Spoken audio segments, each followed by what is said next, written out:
இப்போ படித்தா அறிவாளி ஆயிடலாமா? யார் சொன்னது? படிக்காத மேதைகள்லாம் நாட்டில் இருக்கத்தானே செய்கிறாங்க.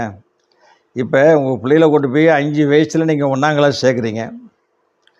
அது 13 வயசு வரும்போது 8ஆம் கிளாஸ் படிக்கும். அது அறிவு வளர்க்கணும் அப்படின்னு சொல்லி பள்ளிக்கூடத்தில் கொண்டு விடுவாங்க முன்னாடி. இப்போ வீட்டில் தொந்தரவு பண்ணுவான்னு சொல்லி கொண்டு இப்போ பள்ளிக்கூடத்தில் பிள்ளைகள் கொண்டு வர்றாங்க. அது என்ன ஆகி போகுது? அங்கே போய் விளாண்டுட்டு இருக்கு. அதை கல்வித்துறை பார்த்தது 1லிருந்து 8 வரைக்கும் பாஸ். நீ படித்தாலும் சரி, படிக்காமல் இருந்தாலும் சரி, நீ பாஸ்.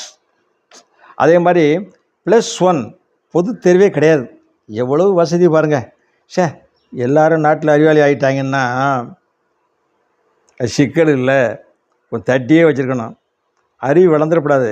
பிள்ளைகளுக்கெல்லாம் காதல் கத்திரிக்காய் அப்படின்னு போயிடுதுல்ல.